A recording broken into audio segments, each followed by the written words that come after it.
নমস্কার, মোহনপুর অনিতা স্কুলের পক্ষ থেকে সকলকে অভিনন্দন। আজকে আমরা বুঝব দ্বাদশ শ্রেণীর শিক্ষা এবং দর্শন।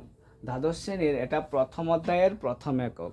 আমার দ্বারা যতটুকু সম্ভব আমি তোমাদেরকে সেই শিক্ষা এবং দর্শন সম্পর্কে বোঝানোর চেষ্টা করছি। তোমরা যারা যারা প্রতিনিয়ত আমার ক্লাসটা করো তারা অবশ্যই মনোযোগ সহকারে ক্লাসটা করবে। তো শিক্ষা এবং দর্শন সম্পর্কে বোঝাতে গিয়ে আমি তোমাদের প্রথমেই বলবো, শিক্ষা এবং দর্শন এর অর্থ, প্রকৃতি এবং পারস্পরিক সম্পর্ক নিয়ে আমরা এই অধ্যায়ে আলোচনা করব। শিক্ষা এবং দর্শনের প্রকৃতি এবং দর্শনের প্রকৃতি এবং পারস্পরিক সম্পর্ক ও শিক্ষা শব্দটি কোথা থেকে এসেছে সেই সম্পর্কে আমি তোমাদেরকে এই ক্লাসে বুঝিয়ে দেওয়ার চেষ্টা করছি। না, আমরা প্রথমেই জানবো যে শিক্ষা শব্দটি এসেছে ইংরেজি এডুকেশন শব্দ থেকে। সেই এডুকেশন শব্দটাকে আবার চারটি ভাগে ভাগ করা হয়েছে। একটা হলো এডুকু, এডুকেয়ার, এডুকেটিভ এবং এডুকেটাম। এই চারটা শব্দের সমন্বয়ে গঠিত হয়েছে এডুকেশন শব্দটি। তো এডুকেশন শব্দটি যেহেতু এই চারটা শব্দের সমন্বয়ে গঠিত হয়েছে, তাই আমি তোমাদেরকে প্রত্যেকটা শব্দের মিনিং বুঝিয়ে দেওয়ার চেষ্টা করছি। এডুকু শব্দের অর্থ হলো বাইরে নিয়ে আসা, এবং এডুসেয়ার শব্দের অর্থ হলো প্রতিপালন বা পরিচর্যা করা, ও এডুসিভ শব্দের অর্থ হলো নির্দেশ দেওয়া বা নিষ্কাশন করা, এবং এডুকেটাম শব্দের অর্থ হলো শিক্ষাদানের কাজ। তাহলে এই চারটা শব্দের সমন্বয়ে গঠিত হয়েছে কি এডুকেশন শব্দটি। তোমরা আবার মনোযোগ সহকারে বুঝবে, এবং যদি কোনো জায়গায় বুঝতে অসুবিধা হয় তাহলে অবশ্যই কিন্তু আমাকে কমেন্ট করে জানাবে। তাহলে আমরা বুঝতে পারলাম যে এডুকেশন শব্দটা চারটা শব্দের সমন্বয়ে গঠিত হয়েছে। একটা হলো এডুকু, এডুসিয়ার, এডুকেটিভ এবং এডুকেটাম। এই চারটা শব্দের সমন্বয়ে যেহেতু এডুকেশন শব্দটি গঠিত হয়েছে, তাই আমাদেরকে জানা প্রয়োজন সেই চারটা শব্দের মিনিং কি। তাহলে সেই চারটা শব্দের মিনিংয়ের মধ্যে আমি প্রথম এডুকু শব্দের অর্থ হলো বাইরে থেকে নিয়ে আসা, এবং এডুকেয়ার শব্দের অর্থ হলো প্রতিপালন বা পরিচর্যা করা, এবং এডুসিভ শব্দের অর্থ হলো নির্দেশ দেওয়া বা নিষ্কাশন করা, এবং এডুকেটাম শব্দের অর্থ হলো নির্দেশ দানের কাজ করা বা অন্তর্নিহিত সম্ভাবনার বিকাশ ঘটানো। তাহলে আমরা এডুকেশন শব্দের মিনিংটা জেনে গেলাম। এবার আমরা জানবো যে শিক্ষা কি। এডুকেশন মানে শিক্ষা কি। শিক্ষা হলো একটা জীবনব্যাপী প্রক্রিয়া। শিক্ষা একটা জীবনব্যাপী প্রক্রিয়া বলতে বোঝানো হয়েছে যে শিক্ষা একটা মানুষের সারা জীবন ধরে চলে, অর্থাৎ একটা মানুষের মৃত্যুর আগে পর্যন্ত সেই শিক্ষা কার্যটি সম্পূর্ণ হতে থাকে। একটা মানুষ যতদিন পর্যন্ত বেঁচে থাকে ততদিন পর্যন্ত তার শিক্ষার অনেক কিছু রয়েছে। এই জন্য শিক্ষাকে একটা জীবনব্যাপী প্রক্রিয়া বলা হয়। তোমাদের অবশ্যই অনেক সময় পরীক্ষায় আসতে পারে যে শিক্ষাকে একটি জীবনব্যাপী প্রক্রিয়া বলা হয় কেন। তাহলে তোমরা অবশ্যই বলতে পারো যে শিক্ষা একটি জীবনব্যাপী প্রক্রিয়া এই জন্যই কারণ শিক্ষার গঠন কার্য বা শিক্ষা শুরু হয় আমাদের জন্ম থেকে, এবং শিক্ষার শেষ হয় মৃত্যুর আগে পর্যন্ত, অর্থাৎ মৃত্যুর শেষ দিন পর্যন্ত আমাদের শিক্ষা গ্রহণ করতে হয়। কোনো না কোনোভাবে আমাদেরকে সেই শিক্ষা গ্রহণ করতে হয়, হয় সেটা পুঁথিগতভাবে বা সেটা সর্বাঙ্গীনভাবে, যেভাবেই হোক শিক্ষা আমাদেরকে গ্রহণ করতেই হয়। তাই একটা মানুষের মৃত্যুর আগে পর্যন্ত শিক্ষা তাকে বলে সেটাকে জীবনব্যাপী শিক্ষা হিসাবে কল্পনা করা হয়েছে, বা সেটাকে জীবনব্যাপী শিক্ষা বলা হয়। ব্যক্তির এবার শিক্ষা আমাদের কি সাহায্য করে? ব্যক্তির সর্বাঙ্গীন বিকাশে শিক্ষা আমাদের সাহায্য করে, এবং ব্যক্তির যে অন্তর্নিহিত সম্ভাবনা সেই সম্ভাবনাটার বিকাশও ঘটায় সেই শিক্ষা। এই জন্য আমরা বলতে পারি শিক্ষা একটা জীবনব্যাপী প্রক্রিয়া, এবং শিক্ষা আমাদের জীবনে অপরিহার্য। মানে ব্যক্তির সর্বাঙ্গীন বিকাশে, অর্থাৎ ব্যক্তি সব দিক দিয়ে বেঁচে থাকতে হলে বা একটা ব্যক্তিকে বেঁচে থাকতে হলে শিক্ষা অবশ্যই দরকার। এই জন্য শিক্ষাকে বলা হয় ব্যক্তির সর্বাঙ্গীন বিকাশ, এবং ব্যক্তির অন্তর্নিহিত মানে বিতর্গত যে বিষয়গুলি রয়েছে, অর্থাৎ ব্যক্তিটাকে কি করে কোনো একজন ব্যক্তিকে বা কোনো একজন শিক্ষার্থীকে সেই সম্ভাবনা, অর্থাৎ অন্তর্নিহিত সেই সম্ভাবনাগুলির বিকাশ ঘটানো সম্ভব সেই শিক্ষার দ্বারা। ঠিক আছে, জ্ঞান রাজ্যের মূল কথা। এবার অর্থ হলো শিক্ষার পরবর্তী সময় যে শিক্ষার আরেকটা পার্ট রয়েছে সেটা হলো জ্ঞান রাজ্য, আমাদের জ্ঞানের ভান্ডার বা দর্শন যেটাকে বলা হয় দর্শন, সেটার ইংরেজি প্রতিশব্দ হলো ফিলোসফি। সেই ফিলোসফি শব্দটা আবার দুটি ভাগে ভাগ করা হয়েছে, একটা হলো ফিলোস আর একটা হলো সোফিয়া। তাহলে ফিলোস শব্দের অর্থ হলো অনুরাগ, এবং সোফিয়া শব্দের অর্থ হলো গান। তাহলে ফিলোসফি শব্দের মিনিং আমরা পেলাম কি, জ্ঞানের প্রতি অনুরাগ বা সত্যের জন্য অনুসন্ধান। ঠিক আছে, তাহলে আমরা জানি যে কি শিক্ষার আরেকটা পার্ট হলো কি দর্শন। সেই দর্শন শব্দটার ইংরেজি প্রতিশব্দ হলো ফিলোসফি। সেই ফিলোসফি শব্দটা আবার দুটো শব্দ থেকে এসেছে, একটা হলো ফিলোজ আর একটা হলো সোফিয়া। তাহলে ফিলোজ শব্দের অর্থ হলো অনুরাগ এবং সোফিয়া শব্দের অর্থ হলো জ্ঞান। তাহলে একসঙ্গে যদি আমরা সেটাকে মিক্সড করি তাহলে দেখা যায় যে ফিলোসফি শব্দের অর্থ হলো জ্ঞানের প্রতি অনুরাগ বা সত্যের অনুসন্ধান। এটাই হলো ফিলোসফি শব্দের অর্থ। এবার আমরা জানবো যে ফিলোসফি শব্দের অর্থটাকে আমরা স্পষ্টভাবে জানতে পারলাম, সেই ফিলোসফি শব্দটা কি। তাহলে আমরা ফিলোসফি শব্দটার অর্থ বুঝতে পারলাম যে কি জ্ঞানের প্রতি অনুরাগ বা সত্যের জন্য অনুসন্ধান, এটাকেই বলা হয় কি ফিলোসফি। এখন প্রশ্ন জাগে যে শিক্ষা এবং দর্শনের মধ্যে, অর্থাৎ শিক্ষা একটা দর্শন আরেকটা, শিক্ষা এবং দর্শন অর্থাৎ এডুকেশন এবং ফিলোসফি, এই দুটার মধ্যে সম্পর্ক কি, একটার প্রতি আরেকটার মধ্যে কি সম্পর্ক রয়েছে, কি পার্থক্য রয়েছে, সেই বিষয়ে আমরা সেই অধ্যায়ে জানবো। কিন্তু প্রথম এককে আমরা সেই বিষয় মানে দুটোর মধ্যে সম্পর্ক, অর্থাৎ শিক্ষা এবং দর্শনের মধ্যে পারস্পরিক কি কি সম্পর্ক রয়েছে সেই সম্পর্কগুলি নিয়ে আমরা আলোচনা করব। তাহলে আমরা যদি প্রথম থেকে অনুসরণ করি তাহলে এই অধ্যায়ে আমরা জানলাম যে কি শিক্ষা কি এবং শিক্ষা শব্দটা কোথা থেকে এসেছে এবং প্রতিটা শব্দের অর্থাৎ এডুকেশন শব্দটা কয়টা শব্দ থেকে উৎপত্তি হয়েছে সেই শব্দটা সম্পর্কে জানলাম, এবং সেই দর্শন অর্থাৎ সেটাকে বলা হয় কি ফিলোসফি, ফিলোসফির যে দুটো শব্দ রয়েছে সেই সম্পর্কে আমরা জানলাম। এবার আমরা কি করলাম, সেই জিনিসটা অর্থাৎ শিক্ষা এবং দর্শনের মধ্যে যে সম্পর্ক রয়েছে সেই সম্পর্কটা সম্পর্কে আমরা আলোচনা করব। অর্থাৎ শিক্ষা এবং দর্শনের মধ্যে কিন্তু একটা সম্পর্ক রয়েছে। কী রকম সম্পর্ক, সেটা হলো শিক্ষা এবং দর্শন উভয়ই জীবন অভিজ্ঞতা নিয়ে পর্যালোচনা করে। অর্থাৎ শিক্ষার কাজও হলো কি, আমরা প্রথমেই পড়েছি যে শিক্ষা একটা জীবনব্যাপী প্রক্রিয়া।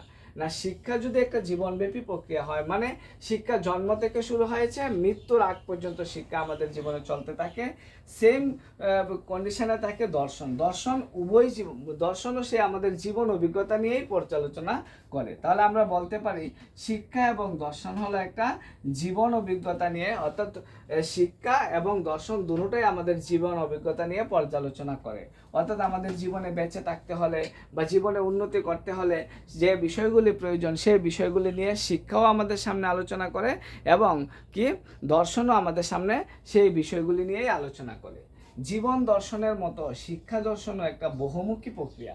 ঠিক আছে, জীবন দর্শন যেরকম শিক্ষা দর্শনও সেই রকমই হয়ে থাকে, অর্থাৎ একটা বহুমুখী প্রক্রিয়া। এটা অনেক আর্টস, কমার্স, সায়েন্স, তাছাড়াও শিক্ষার অনেকগুলি শাখা থাকে, বিভিন্নভাবে মানুষ লেখাপড়া করতে পারে। শুধু পুঁথিগতভাবেই শিক্ষাদান করা হয় সেটাও না, সামাজিকভাবেও শিক্ষাদান করা হয়, নিজে থেকেও অনেক কিছু শেখা হয়। এটা এই জন্যই তো এটাকে বলা হয় জীবনব্যাপী শিক্ষা। তাহলে জীবন দর্শনের মতো শিক্ষা দর্শনও কি হয়, বহুমুখী প্রতিভাসমূহ অর্থাৎ অনেক ধরনের হয়ে থাকে। দর্শন শিক্ষাকে পথ দেখায় এবং শিক্ষা দর্শনকে বাস্তব রূপ দেয়। তাহলে আমরা একটা জিনিস স্পষ্ট বলতে পারি, সেটা হলো দর্শন কি করে শিক্ষাকে পথ দেখায়। মানে ফিলোসফি শব্দের অর্থ হলো, ফিলোস শব্দের অর্থ হলো অনুরাগ, আর সোফিয়া শব্দের অর্থ হলো কি জ্ঞান, মানে জ্ঞানের প্রতি অনুরাগ। তুমি যে বিষয়ে পড়তে চাও, যে বিষয়টা তোমার কাছে ভালো লাগে, কারো ইচ্ছে হয় যে আমরা কি করব, যে সায়েন্স নিয়ে পড়াশোনা করব, কেউ কেউ বলে যে আমরা কমার্স নিয়ে পড়াশোনা করব। তাহলে যে যেভাবেই পড়তে চাক না কেন দর্শন তাকে সেই পথ দেখিয়ে দেয় এবং শিক্ষা তোমাকে আগ্রহ জাগিয়ে, অর্থাৎ দর্শন শিক্ষাকে পথ দেখায় এবং শিক্ষা দর্শনকে বাস্তব রূপ দেয়। দর্শন কি করবে, তাকে পথ দেখাবে যে তুমি কোন বিষয়ে পড়বে, কোন বিষয়ে পড়াশোনা করতে চাও, কোন দিকে তোমার উন্নতি করতে পারে। কেউ কেউ আছে শুধু পড়াশোনা নয় খেলাধুলায় উন্নতি হতে পারে। তাহলে শিক্ষা আমাদেরকে ডিসাইড করবে কি, শিক্ষা আমাদেরকে শিখতে অনুপ্রেরণা জাগায় এবং দর্শন সেই শিক্ষাটাকে পূর্ণতা প্রদান করে থাকে। শিক্ষা এবং দর্শন হলো জীবন প্রবাহের দুটি দিক, একটি ব্যবহার এবং অন্যটি তাত্ত্বিক। শিক্ষা এবং দর্শন হলো আমাদের জীবন প্রবাহের দুইটা দিক, একটা হলো ব্যবহারিক দিক মানে ব্যবহার করা হয়, আরেকটা হলো তাত্ত্বিক বিষয়, অর্থাৎ সেটাকে কি করতে হয় আমাদেরকে বুঝে পড়াশোনা। যেমন ধরো কোনো একটা বিষয় যদি তোমরা পড়াশোনা করো, সেই জিনিসটা যদি তুমি মুখস্থ করে নাও তাহলে দেখা যাবে সেই জিনিসটা সম্পর্কে তোমার পূর্ণ জ্ঞান হয় না। দর্শন তোমাকে কি করে, সেই জিনিসটা সম্পর্কে পূর্ণ জ্ঞান করতে সাহায্য করে, অর্থাৎ তোমাকে সেই জিনিসটা বুঝতে সাহায্য করবে। এই জন্য বলা হয় শিক্ষা এবং দর্শন হলো জীবন প্রবাহের দুইটা দিক। একটা হলো ব্যবহারিক আর অন্যটি হলো কি তাত্ত্বিক, মানে তোমাকে বুঝতে চেষ্টা করবে। তারপর হলো শিক্ষা এবং দর্শন সার্থক মেলবন্ধনেই সাধিত হয় সোনালী ভবিষ্যৎ। অর্থাৎ শিক্ষা এবং দর্শন যদি তোমাদের একসঙ্গে কাজ করে তাহলে তুমি কি একটা সাকসেসফুল জীবন গঠন করতে পারবে। যেমন ধরো শিক্ষা তোমাকে কি করতে পারে, সেই জিনিসটাকে তোমাকে শেখাতে পারে, কিন্তু দর্শন তোমাকে কি করতে পারে, রাস্তা দেখাতে পারে। অর্থাৎ তুমি কোন বিষয় নিয়ে পড়াশোনা করবে, কিভাবে পড়াশোনা করবে, কি হতে চাও, সেই জিনিসটা দর্শন কি করে সিদ্ধান্ত করে নেয়, এবং শিক্ষা তোমাকে শিখতে আগ্রহ প্রদান করে। তাহলে আমরা বুঝতে পারলাম যে শিক্ষা এবং দর্শন অঙ্গাঙ্গিভাবে পরস্পর সম্পর্কযুক্ত। অর্থাৎ শিক্ষা আমাদেরকে শিখতে অনুপ্রেরণা জাগায়, আর কিন্তু দর্শন আমাদেরকে সেই পথটাকে সঠিক পথটাকে আমাদেরকে চিহ্নিত করে দেয়। তাহলে আমরা যদি পুরোটা প্রথম এককে আমরা বুঝতে চাই, তাহলে শিক্ষা এবং দর্শন সম্পর্কে আমরা প্রথম এককে ওই জিনিসটা স্পষ্ট বুঝতে পারলাম যে কি শিক্ষা ও দর্শনের অর্থ, প্রকৃতি এবং কি পারস্পরিক সম্পর্ক। মানে হলো কি শিক্ষা কি এবং শিক্ষা কেন প্রয়োজন, শিক্ষাকে কেন জীবনব্যাপী প্রক্রিয়া বলা হয়, শিক্ষার উৎপত্তি কোথা থেকে, সেই সম্পর্কে আমরা এই অধ্যায়ে জানলাম। এবং শিক্ষার পাশাপাশি দর্শন নিয়ে আমরা এই অধ্যায়ে আলোচনা করলাম। মানে ফিলোসফি শব্দটা কোথা থেকে আসছে বা ফিলোসফি শব্দটার অর্থ কি, ফিলোসফি মানে কি, সেই জিনিসটা আমরা বুঝতে পারলাম। এবং শিক্ষা ও দর্শনের মধ্যে যে সম্পর্ক, সেই সম্পর্কটাও আমরা বুঝতে পারলাম, কেন প্রত্যেক একটা আরেকটার সঙ্গে পারস্পরিকভাবে মিলিত হয়ে আছে এবং শিক্ষা আমাদেরকে কি করে। যেমন ধরো একটা লাইন ছিল, দর্শন শিক্ষাকে পথ দেখায় এবং শিক্ষা দর্শনকে বাস্তব রূপ দেয়। এটা একটা মানে খুব সুন্দর প্রশ্ন।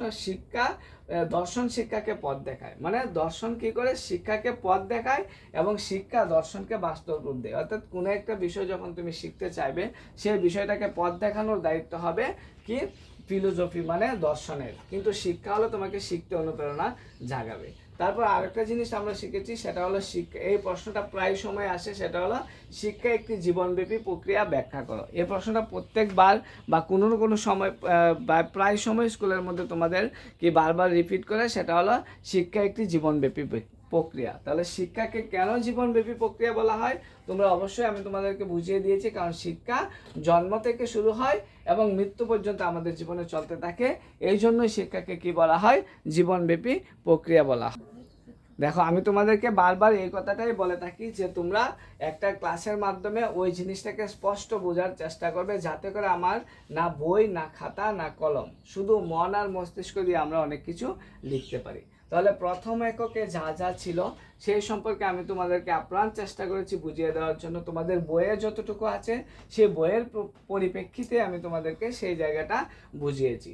তারপরেও যদি কারো বুঝতে সমস্যা থাকে তাহলে অবশ্যই তোমরা কমেন্ট করে জানাবে। কোনো জায়গায় যদি ভুল ত্রুটি ঘটতে পারে তাহলে অবশ্যই তোমরা জানাবে যে ওই জায়গাটা আমরা বুঝতে পারিনি, সেই জায়গাটা আপনি আবার ভালো করে বুঝিয়ে দেন। কারণ আমি যতটুকু বুঝিয়েছি ততটুকুর মধ্যে আপ্রাণ চেষ্টা করবে যে অন্তত একটা প্রশ্ন সেটা কমন হয়ে দাঁড়িয়েছে, সেটা হলো শিক্ষা একটি জীবনব্যাপী প্রক্রিয়া, সেই সম্পর্কে ব্যাখ্যা করো।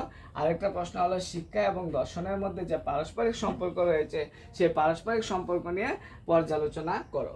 শিক্ষা এবং দর্শন হলো একটি জীবন প্রবাহের দুটি দিক, একটা হলো ব্যবহারিক এবং অন্যটা হলো তাত্ত্বিক। তাহলে ব্যবহারিক দিকটা কি এবং তাত্ত্বিক দিকটা কি সেই বিষয়েও তোমাদের আলোচনা করতে হবে। ব্যবহারিক দিক হলো যে জিনিসগুলি আমরা ব্যবহার করে থাকি বা যে জিনিসগুলি বা যেভাবে আমরা শিক্ষাটা গ্রহণ করে থাকি সেটাকেই বলা হয় ব্যবহারিক দিক। আর তাত্ত্বিক দিক হলো সেটাকে গ্রহণ করা, কে কতটুকু। যেমন ধরো একটা স্কুলের মধ্যে বা একটা জায়গায় বা টিউশন সেন্টারে দেখা যায় 10টা ছাত্র থাকে, একটা স্কুলে 50 জন ছাত্র থাকে, তার মধ্যে সবাই কিন্তু ফার্স্ট ডিভিশন পেতে পারে না, কেউ সেকেন্ড ডিভিশন পায়, কেউ ফার্স্ট ডিভিশন পায়। তাই দেখা যায় যে সবাই সেটাকে গ্রহণ করতে পারেনি, কেউ সেটাকে গ্রহণ করেছে আর কেউ সেটাকে গ্রহণ করতে পারেনি। এই জন্য বলা হয় যে শিক্ষা জীবন দর্শনের মতো শিক্ষা দর্শন একটা বহুমুখী প্রক্রিয়া। অর্থাৎ বহুমুখী প্রক্রিয়া বলতে কি, এটা অনেক প্রতিভা রয়েছে, কে কিভাবে সেটাকে গ্রহণ করবে সেটা হলো তার দায়িত্ব। দর্শন শিক্ষাকে পথ দেখায় এবং শিক্ষা সেই দর্শনকে বাস্তব রূপ দিয়ে থাকে। ঠিক আছে, তাহলে ক্লাসটা কেমন লাগলো তা জানে অবশ্যই কমেন্ট করবে। সবাই ভালো থাকবে, নমস্কার।